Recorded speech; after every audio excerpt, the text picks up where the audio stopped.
네, 이제 엘레아 학파의 두 번째 인물 파르메니데스의 제자인 제논에 대해서 말씀드리겠습니다. 제논은 제논의 역설로 많이 알려져 있는데요.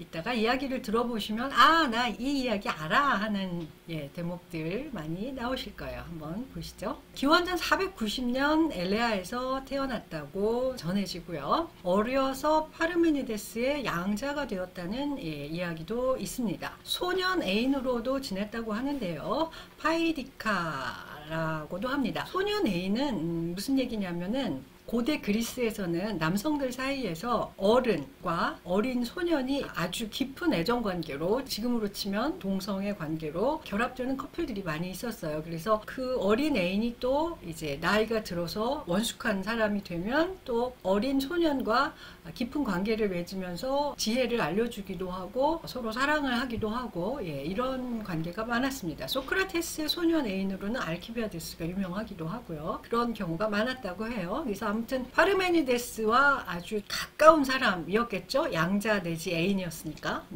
훤칠하고 굉장히 잘생겼었다고 해요. 근데 성격이 아주 불같았다고 합니다. 정치에도 적극적으로 참여를 했는데요. 엘레아의 그 당시에 좀 나쁜 정치가인 참주가 다스리고 있었던 모양이에요. 참주 축출운동에 뛰어들어서 고초를 겪다가 생을 마감했다고 알려집니다. 고문을 당했다고도 하는데요. 자기 혀를 깨물어 뱉었다고 해요. 고문하는 참주한테. 아무튼 그러다가 아주 비참하게 사형을 당했다고 전해져요. 끔찍한 얘기가 전해집니다. 아주 불같은 성질이었다고 해요. 그런데 철학은 굉장히 섬세하고 깐깐하고 논리적이고 그렇습니다. 파르메니데스에 대한 표준적인 해석을 만든 그러한 인물이죠. 제논의 역설, 제논의 파라독스라고 많이 유명하게 전해집니다. 표준 해석에서는 자연의 변화를 부정합니다. 제논은 대중을 상대로 이 사실을 설득하기 위해서 특별한 논증을 몇 가지 만들었는데요. 그것들이 4가지 정도 전해지고 있습니다.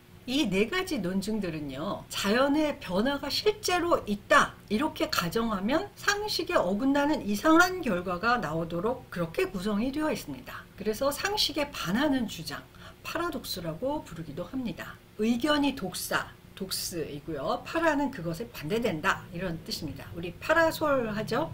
파라솔은 솔이 태양이고요. 파라는 그것을 반대해서 막아주는 겁니다. 파라라는 것은 반대한다. 보통 역설로 옮깁니다. 그의 논증을 제논의 파라독스라고 부르는데 이것이 어디에 전해지느냐? 아리스토텔레스의 자연학에 나옵니다. 한번 보실까요?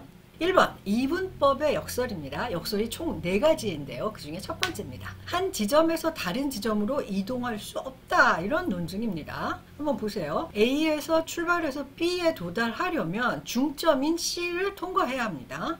C에서 다시 B에 도달하려면 그 중점 D를 거쳐야 되죠. 그 다음에 D에서 또 B에 도달하려면 그 중점 E를 먼저 지나가야 돼요. 그래서 중점은 무한히 많습니다. 그런데 유한한 시간 내에 무한하게 많은 중점을 지날 수가 없겠지요. 그래서 A로 B로 가는 움직임이 있다고 가정하면 그 움직임은 결코 실현될 수 없다. 이런 역설이 나온다는 겁니다. 따라서 운동은 없다. 이게 이분법의 역설입니다. 뭔가 말이 되는 듯도 하고 뭔가 이상한 듯도 하고 그렇죠? 한 번 더 가볼까요? 아리스토텔레스가 이걸 뭐라고 평가를 했냐면 제논의 논증이 오류를 범했다 이렇게 지적합니다. 제논이 거리만 무한 분할이 가능하고 시간에 대해서는 그렇지 않다고 봤다는 거죠. 하지만 유한한 시간도 유한한 거리처럼 끝없이 나눌 수 있습니다. 시간을 거리와 같은 방식으로 분할시키면 무한개의 중점과 그 지점을 지나는 무한개의 시간이 하나씩 대응합니다. 즉 A의 시각은 T, C의 시각은 T1, D의 시각은 T2 이렇게 다 대응을 한다는 겁니다. 시각 T와 시각 S 사이에 유한한 시간 안에 모든 중점을 다 지나갈 수가 있고요. 그래서 결국 B에 도달할 수 있다. 이렇게 아리스토텔레스는 이 논증을 평가하고 해석을 하고 있습니다. 이것도 좀 말이 되죠? 이 아이디어를 현대적으로 표현한 것이 수학 시간에 배우는 무한급수의 합입니다. 소요 시간이 T1, T2, T3 이렇게 A에서 C까지는 T1, C에서 D까지는 T2 이렇게 해서 이 합이 중점이 무한히 많기 때문에 이 합도 무한히 커질 거다 이렇게 봤다는 거죠. 제노는요. 그런데 사실은 무한히 커지지 않고 합이 존재합니다. 이거는 T1으로 봐도 그렇고 거리로 봐도 마찬가지입니다. T1의 2배에 해당하는 시간이 흐르면 A에서 B까지 이동을 할 수가 있습니다. 즉 T1 곱하기 해서 괄호에서 1 더하기 2분의 1 더하기 4분의 1 더하기 8분의 1 하면 이게 무한히 커질 거다 이렇게 봤지만 사실은 이것은 T1의 2배의 수렴을 하게 됩니다. 우리가 그래서 무한급수를 그렇게 배웠었죠. 여러분들 기억이 나시나요? 요거 도형으로 표현한 거 한번 다시 보여드릴게요. 자, 무한급수의 합은 전체 사각형의 한 변의 길이는 루트 2이다 이렇게 되어 있습니다. 맨 밑에 분홍색 사각형을 1이라고 우리가 생각을 해봅시다. 요 1의 절반이 요만큼이겠죠. 이 1의 4분의 1만큼은 요만큼입니다. 8분의 1만큼은 요만큼이고요. 16분의 1만큼은 요만큼입니다. 이렇게 반의 반씩을 계속 칠하다 보면 전체 크기가 2인 여기가 1이니까 이만큼도 1이 되겠죠. 그래서 전체 크기는 2인 그리고 한 변의 길이는 루트 2가 되는 이런 사각형을 다 칠할 수 있게 됩니다. 즉 T1의 2배에 해당하는 시간이 흐르면 A에서 B까지 T1의 2배에서 해당하는 시간이 흐르면 A에서 B까지 이동이 가능하다는 것을 이 식으로 그리고 또 이 식으로 그리고 또 이 사각형의 합으로 우리가 알 수 있는 것이죠. 그래서 아까 이야기한 이 이분법의 역설은 성립하지 않는다는 것을 우리가 무한급수의 합으로 증명을 할 수가 있었습니다. 다음 역설은 아킬레우스가 나와서 제가 아킬레우스 사진을 한 장 갖고 왔습니다. 아킬레우스와 파트로클로스. 아킬레우스는요, 화가 나서 전투에 참여하지 않겠다라고 선언하는 부분이 호메로스의 서사시 일리아스의 첫 부분입니다. 아킬레스가 무지 화가 났어요. 어떤 일로.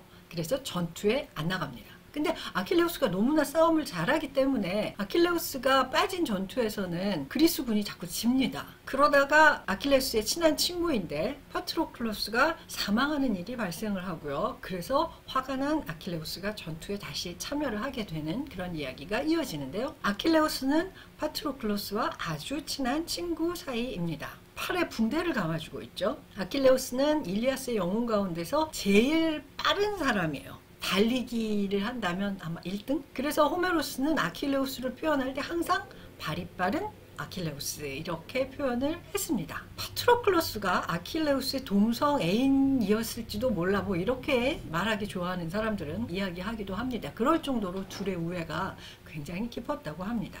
그런데 이 발이 빠른 아킬레우스가 거북이와 경주를 했을 때 이길 수 없다.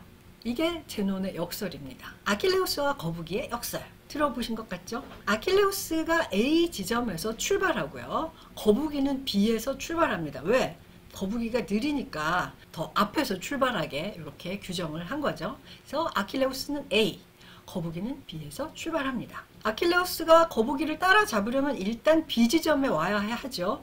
그때 거북이는 가만히 있냐? 조금 더 나가서 C에 있습니다. 그러면 아킬레우스가 열심히 또 와서 C에까지 옵니다. 그동안에 거북이는 가만히 있냐? 또 D에 가 있습니다. 이런 식으로 아킬레우스가 도착해야 하는 점들이 무한히 많이 생깁니다. 유한한 시간 동안 무한개의 작업을 실행할 수 없기 때문에 아킬레우스는 결국 거북이를 따라잡지 못한다. 발이 빠른 아킬레우스가. 이게 아킬레우스와 거북이 역설입니다. 앞에서 보았던 A에서 B로 가지 못한다는 거랑 약간 비슷하죠. 예, 형태만 조금 바뀌었고요. 역설은 어떻게 해결되느냐. 요거는 이분법의 역설의 형태를 조금만 바꾼 것입니다. 역시 시간을 수학적으로 나눠서 계산하고 아킬레우스가 각 지점에 도달하는데 걸리는 시간을 알 수 있다면 그 합이 역시 일정한 값에 수렴합니다. 그래서 제논 주장과는 달리 아킬레우스는 당연히 거북이를 눈 깜짝할 사이에 추월을 할 수 있겠죠. 3번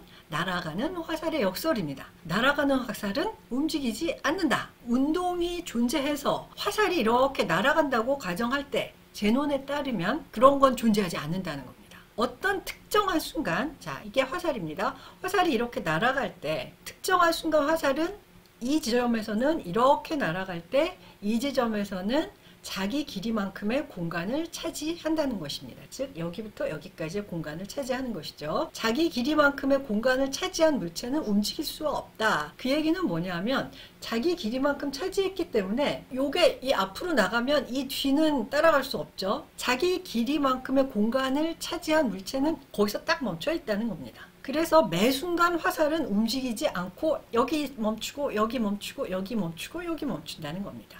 예컨대 움직이는 물체를 사진으로 찍어보면 정지해 있는 걸 알 수 있죠. 그처럼 모든 매 순간에 정지해 있다는 겁니다. 여기 정지해 있다가 여기 정지해 있다가 여기 정지해 있다가 여기 정지해 있다 이런 식으로 정지된 것을 아무리 많이 합쳐봤댔자 운동은 안 나온다. 이 이야기입니다. 역설의 해결은 아리스토텔레스 지적에 따르면 화살이 이렇게 날아가다가 정지된 것처럼 보이는 그 짧은 순간에도 시간은 흘러갑니다. 순간이 아니라 시간은 멈추지를 않아요. 항상 지속입니다. 지속이 전혀 들어있지 않은 순간, 그냥 딱 멈추는 그런 순간 이런 건 없다는 겁니다. 예를 들어 점, 크기를 갖지 않고 위치만 있는 점, 우리가 상상은 할 수 있지만 만들 수는 없습니다. 우리가 찍는 점은 다 크기가 있죠. 근데 원래 점의 정의는 크기가 없는 거죠. 당연히 지속이 전혀 들어있지 않은 순간, 마치 점과도 같은 그런 순간은 없다는 겁니다. 아까 사진 찍는 이야기를 했는데요. 사진이 찍히는 아주 짧은 시간에도 카메라의 셔터가 작동하는 시간만큼은 흐릅니다. 카메라의 셔터 속도 우리가 설정할 수 있죠. 125분의 1초, 250분의 1초, 1000분의 1초 짧은 시간이 흐르긴 흐릅니다. 따라서 물체가 멈춰있는 시간이라는 개념 자체가 잘못된 개념이기 때문에 이 역설은 그렇게 해결이 됩니다. 다시 말해서 날아가는 화살은 움직이지 않는다. 제논에 따르면 어떤 특정 순간 화살은 거기 멈춰있다. 여기에서 멈춰있는 순간 자체가 성립하지 않기 때문에 이 제논의 역설은 성립하지 않는다. 이렇게 해결이 됩니다. 네 번째 역설 보실까요? 경기장의 역설입니다. 자, 여기 보시면요. 기준은 누구냐면 A줄의 분홍색 사람입니다. 여기서 B줄의 사람은 왼쪽으로 한 칸 옮겨갑니다. C줄의 사람은 여기 이제 사람이다. 여기 3명, 여기 3명, 여기 3명 있는 거예요. A줄은 가만히 있고요. B줄은 여기로 한 칸 옮겨가서 A줄과 같이 갑니다. C줄은 이쪽으로 또 한 칸 옮겨가서 이런 정사각형의 모양을 하게 됩니다. 그런데 제논에 따르면 같은 시간 동안 B열의 첫 번째 사람, 보라색이 지난 거리가 A열 기준으로는 1명을 지난 거가 되지만 C열 기준으로는 2명을 지난 게 됩니다. 이게 하나 가는 동안에 이거는 2개가 움직였어요. 그래서 A열 기준으로는 보라색이 1명을 지나갔고 C열 기준으로 보면 2명을 지나간 게 됩니다. 그래서 1은 2다. 이런 모순된 결과가 나온다는 것이죠. 스쳐 지나가는 사람의 수가 분홍은 1명, 노랑은 2명을 스쳐 지나간다는 것입니다. 그래서 1은 2다. 이런 모순된 결과가 나오기 때문에 운동은 존재하지 않는다. 이런 이야기를 하고 싶었던 것이죠. 여러분은 이렇게 주장하는 제논에게 뭐라고 반박을 하실까요? 거리를 측정하는 기준이 되는 A열과 C열의 운동 상태가 다릅니다. A열은 가만히 있고요. C열은 이쪽으로, B열은 이쪽으로 서로 반대로 움직이죠. 따라서 상대 속도라는 개념으로 보면 역설적인 게 전혀 없어요. A열은 정지해 있고 B열의 운동 방향과 C열의 운동 방향은 거꾸로입니다. 따라서 A열과는 한 칸 차이 나지만 C열과는 2칸이 차이 날 수밖에 없어요. 운동 방향이 반대이기 때문에. 그런데 제논 시대에는 그런 개념이 아직 없었기 때문에 이 결과를 모순이라고 해석을 했던 것이죠. 개념을 모호하게 사용하거나 분석이 불완전해서 생긴 문제들이었습니다. 이것은. 진짜로 역설은 아니었던 것이에요. 제논이 역설을 고안했던 것은 자기 스승인 파르메니데스가 있는 건 움직이지도 않고 불변한다. 그리고 고정되어 있다. 이런 이야기를 했는데 거기에 대해서 반대하는 반대자들을 논박하기 위해서 이거 봐라. 운동이 있다고 하면 이런 모순이 생긴다니까 하면서 4가지의 모순을 만들어서 보여줬던 거예요. 그렇기 때문에 당시로서는 이 논증을 보고는 할 말이 없어진 그런 반대자들이 많았던 모양이에요. 그래서 제논이 거봐 내 말이 맞지 운동은 없어 이렇게 주장할 수 있었던 것인데요. 역설의 의의는 제논의 역설 덕분에 파르메니데스에 대한 표준적 해석, 즉 운동과 변화는 아예 성립하지 않는다고 하는 이 표준적 해석이 널리 알려졌다는 이런 의의가 하나 있습니다. 그런데 제논이 남긴 역설은 우리의 상식에도 안 맞고 경험에도 안 맞아요. 아킬레우스가 아무리 거북이를 못 따라잡겠습니까? A에서 B로 이동이 안 되겠습니까? 아니죠. 그래서 이 상식과 경험에 반하는 이 제논의 역설을 해결을 하려고 사람들이 막 연구를 하게 되죠.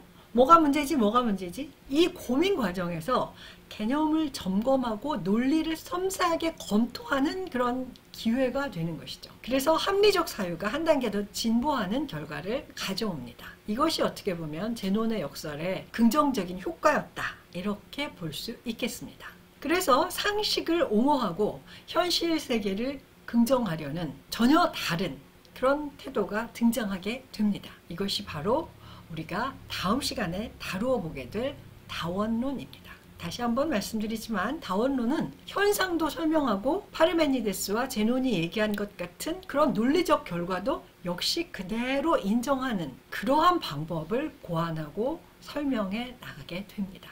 그럼 오늘 세 번째 강의는요. 첫 번째 헤라클레이토스에 대한 이야기를 말씀드렸죠. 만물은 불로 되어 있다 이런 말, 만물은 흐른다 이런 말 하지 않았다는 얘기 아까 말씀드렸었고요. 두 번째로는 엘레아 학파에 대해서 말씀을 드렸죠. 파르메니데스가 진짜 있는 것이 무엇인가에 대한 이야기, 진짜 있는 것은 어떠한 것인가에 대한 이야기 들려드렸고요. 그 다음에 제논에 대한 이야기도 들려드렸습니다. 제논의 역설 잘 들어보셨죠? 다음 시간에는 파르메니데스를 이어서 다원론자들이 또 어떻게 세상을 다채롭고 다양하게 설명해 갔는지를 말씀드리도록 하겠습니다.